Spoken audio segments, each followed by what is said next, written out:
Have you ever noticed that in some families, the person behaving the worst somehow gets the most protection? Everyone knows who you're not supposed to upset. Everyone knows whose mood can change the entire room. Everyone knows who gets offended easily, who explodes, who withdraws, who punishes people with silence, who creates the drama, and who makes holidays miserable.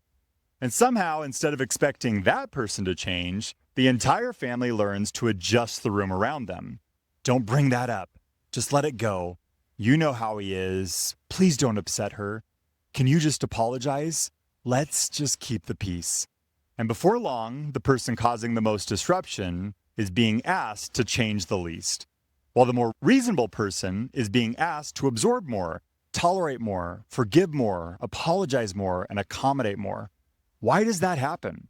Why do dysfunctional families sometimes protect the most difficult person in the room? And why does the person who finally stops accommodating them often become the new problem?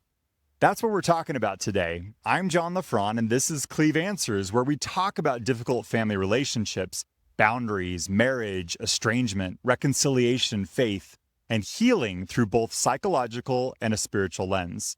And if you've ever felt like your entire family was organized around keeping one person happy, well, this conversation is for you. In healthy relationships, there is shared responsibility. If I'm angry, my anger is mine. If I say something hurtful, well, I need to repair it. If I am offended, I can communicate that without punishing everyone else around me. But in dysfunctional systems, something different can happen.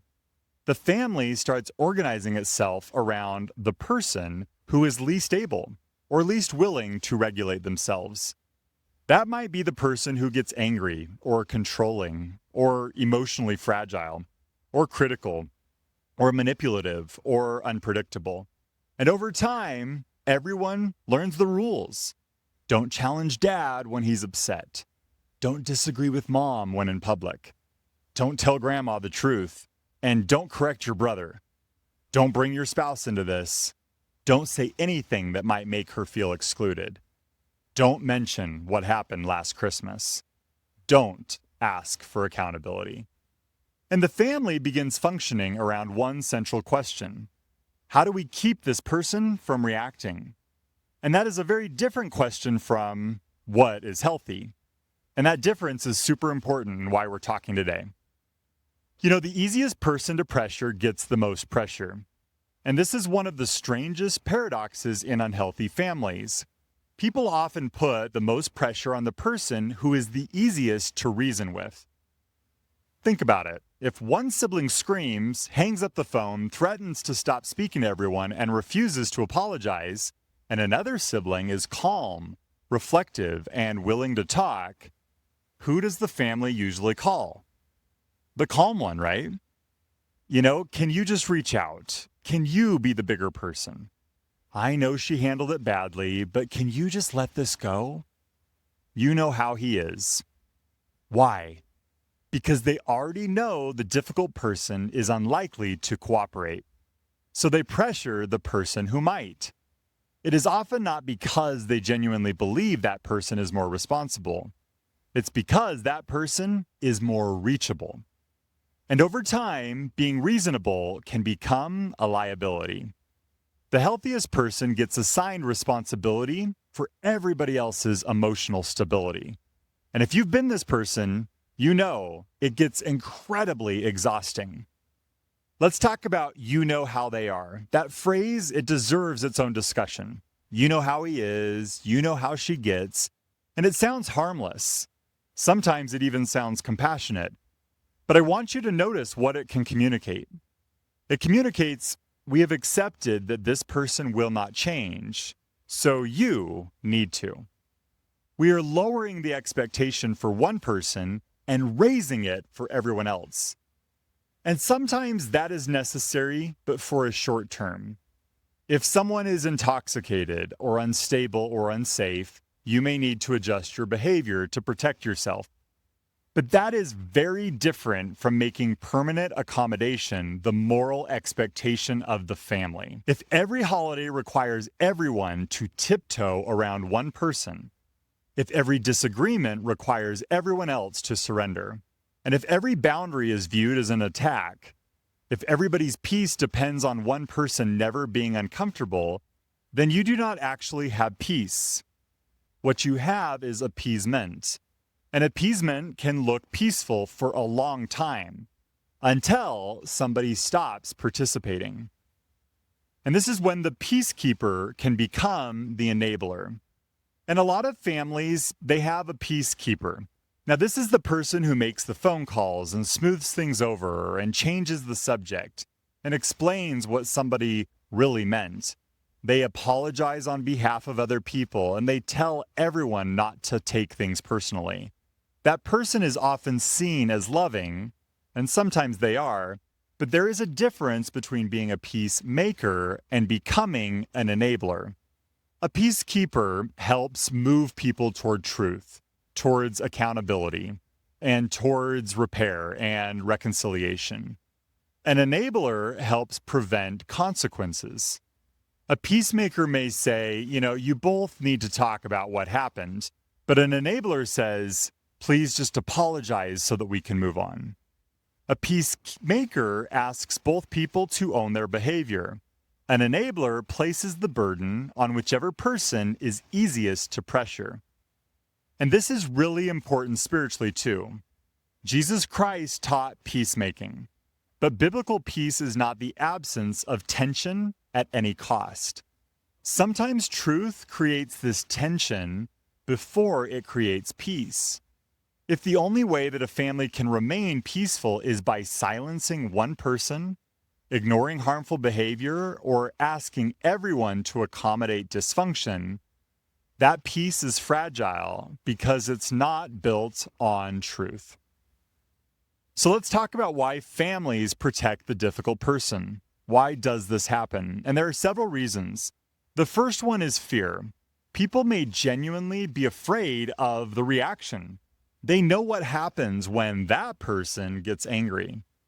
They do not want the phone call or the silent treatment, the accusations, the screaming, or the family-wide text thread, or the threats. So what happens is protecting the person becomes a way of protecting themselves. The second one is out of habit. If everyone has spent 20 years adjusting around one personality, the adaptation starts to feel very normal. People stop noticing how strange it is, and it becomes, that's just dad, that's just mom, that's just how our family works, right? The third is loyalty. Sometimes people believe that protecting someone means loving them. They think that holding someone accountable would be betrayal. So they defend behavior that they would never accept from anyone outside of the family. Now, the fourth is image management. If the difficult person is confronted, the family may have to acknowledge that something is wrong.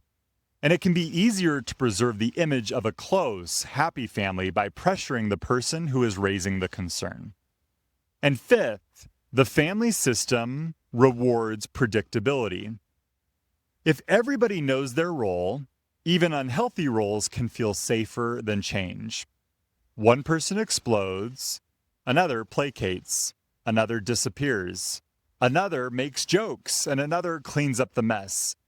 Reality is everybody knows what to do. The system works, not in a healthy way, but it is predictable. And the person who stops playing their role creates uncertainty. The problem isn't always the most difficult person. And I want to add an important nuance here. This is not a formula for identifying one bad person and then blaming them for everything, okay? Every family has difficult moments, and every family can be reactive. Every person can be selfish, and every person can hurt others. We're all human. Sometimes the person being labeled as difficult has legitimate reasons for being upset. Sometimes the peacekeeper really is avoiding responsibility. Sometimes the person setting the boundary is doing it in a controlling or punitive way. So this is not about diagnosing your relatives. The question is not, okay, who is the toxic person? The better question is this: does our family have a pattern where one person is consistently protected from accountability while everyone else is expected to adapt.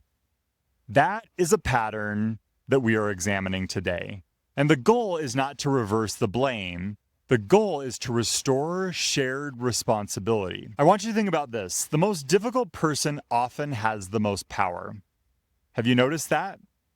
Power in a family does not always belong to the person with the most money, status, or authority. Sometimes power belongs to the person whose emotions everyone is organized around. So I want you to think about a holiday dinner. Everyone is relaxed until one person gets quiet. Then immediately people start scanning. Is she okay? What happened? Did somebody say something? Then people begin adjusting. Someone changes the subject. Someone apologizes. Someone takes the person aside. Someone tells the kids to behave. The whole room, it shifts. That is power. Not necessarily intentional power, but it is power nonetheless.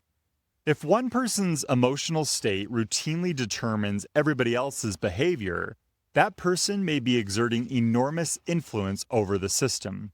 And again, the answer here is not cruelty. It is not ignoring legitimate feelings, and it isn't saying, your emotions do not matter. It's saying your emotions matter, but they are not everyone else's responsibility to manage. That is a healthy boundary. Now, why does the boundary setter become the problem? Now, this is where backlash often begins. Maybe you decide, I'm not going to argue this anymore. I'm not going to participate in gossip. I am not apologizing for something that I didn't do. I will leave if I'm being yelled at. I am not discussing my spouse with you. I'm happy to talk when we can do it respectfully. Now, those sound relatively simple, but if the family system depends on your compliance, your boundary is not experienced as a simple change. It is experienced as a threat to the system. Because now the difficult person may react, and the family thinks, look what you caused. But did you cause the reaction, or did you stop preventing it? Those are not the same thing. And if someone has been able to avoid discomfort for years because everyone else accommodates them, your boundary may be the first time that they experience a natural consequence. And that can feel like cruelty to a family that has confused accommodation with love. Now, sometimes be the bigger person means simply to be the easier person. This is another phrase that is super worth examining. Just be the bigger person. Have you ever had someone say that to you before? Now, sometimes it is wise advice. There are moments when maturity means letting something go, where choosing humility is important and apologizing first, extending grace. These are all good things. But sometimes be the bigger person is code for you are the only one that we can get to cooperate. That is not the same thing. Being the bigger person does not mean being the permanent emotional shock absorber for the entire family. It does not mean accepting disrespect indefinitely. And it does not mean pretending harmful behavior is harmless. It does not mean apologizing for existing. It does not mean maintaining access to someone who repeatedly mistreats you. Maturity includes grace, but maturity also includes truth. Now let's talk about love without accountability is not always loving. This is especially important for followers of Jesus Christ. We often hear things like, just love them, just forgive, give grace. Absolutely, amen to all of that. But love and accountability, they are not enemies. In fact, sometimes refusing to enable someone is one of the most loving things that you can do. If every person in my life protects me from consequences of my behavior, if nobody tells me the truth, and if everybody changes themselves in order to keep me comfortable, how am I supposed to grow? Grace is not pretending that something is okay. Forgiveness is not the removal of every consequence. Compassion is not the same as unlimited access. And love does not require helping someone remain unhealthy. We all know Jesus Christ was incredibly compassionate. But he was also willing to confront. He asked the hard questions and he set limits. He walked away from hostile situations and he allowed people to make their own choices. Love does not mean taking responsibility for somebody else's refusal to regulate themselves. The family often blames the person who stops absorbing the cost. Now, I want you to imagine a family system where one person behaves badly, but everyone else absorbs the cost. One sibling keeps quiet, another makes excuses, another hosts every single holiday, and another smooths over all the conflicts. Another refuses to simply talk about it. Everything appears functional. Why? Because the cost is being distributed among everybody else and their roles. But then one person says, I'm done absorbing my part of this. Suddenly, the cost becomes visible. Conflict increases, relationships strain, people complain, and the family says, everything was fine until you changed. But maybe everything was not fine. Maybe everything looked fine because you were paying part of the bill. Now, that is a powerful distinction. Sometimes the person setting the boundary does not create the problem. They simply stop subsidizing it. So what does a healthy responsibility actually look like? So let's talk about what should happen instead. First, everybody would own their actual behavior. If I yell, I own the yelling.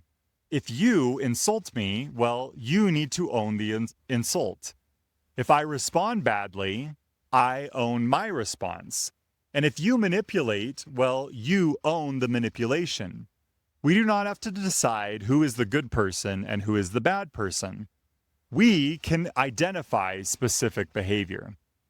Second, people are allowed to experience consequences. If you repeatedly yell at me, I may end the conversation. That is not punishment, right? It is a boundary. If every visit becomes hostile, I may visit less often. If private information is repeatedly shared, I may stop sharing private information. Consequences teach reality. Third, stop asking the most responsible or reasonable person to carry the entire burden. The fact that someone is emotionally mature does not make them responsible for everybody else. And finally, distinguish peace from appeasement. Peace built on fear is not peace. Peace built on silence is not peace. And peace built on one person sacrificing themselves so everyone else can avoid discomfort is not sustainable. Healthy peace can survive honesty. You can care without caring. Now, this might be the most important thing that I say today, so listen up. You can care about somebody and not manage their emotions. You can love your mother and not control her reaction. You can honor your father and still say no. You can love a sibling and refuse to participate in unhealthy conversations. You can forgive someone and still need distance. You can pray for someone and stop rescuing them from the consequences of their choices. You can be compassionate without becoming responsible for another adult's behavior. That is not cruelty. That is differentiation. It is recognizing you are you, I am me. I can love you. I can listen to you. I can care about your pain. But I cannot live my life around preventing you from ever feeling uncomfortable. The goal isn't to punish the difficult person.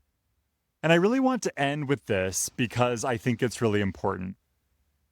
The solution is not to turn against the difficult person, okay? We're not out on a big witch hunt. They may have wounds too. They may have learned these patterns in childhood. They may genuinely struggle with emotional regulation.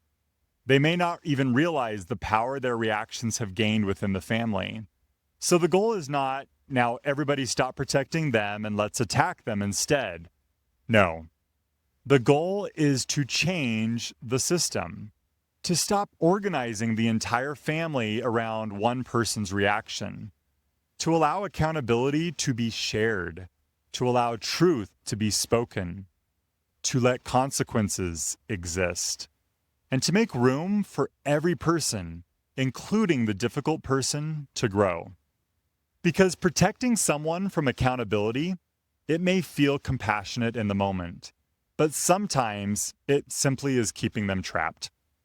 So, if your family has always had one person that everybody is afraid to upset, one person that everyone tiptoes around, one person that everyone excuses, and one person everyone else is expected to accommodate, I want you to ask yourself this: are we keeping the peace, or are we protecting a pattern? And if you are the person who has always been told to just let it go, to just apologize, to just be the bigger person, you know how they are. Maybe the question you need to ask is this: why does everyone know how they are, but somehow I'm the one expected to change? Own what belongs to you. Stay humble. Stay willing to apologize. Offer grace. But do not confuse love with enabling. You can care without carrying. You can forgive without pretending. You can pursue peace without abandoning truth. And sometimes the healthiest thing that a person can do is stop protecting the person who refuses accountability and start believing that they are capable of carrying their own responsibility. If this resonates with you, let me know in the comments.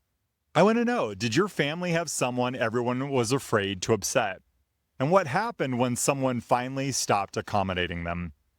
And if you're navigating difficult family relationships or boundaries, estrangement, reconciliation, marriage, or healing while trying to hold on to both truth and compassion, I invite you to subscribe to the channel.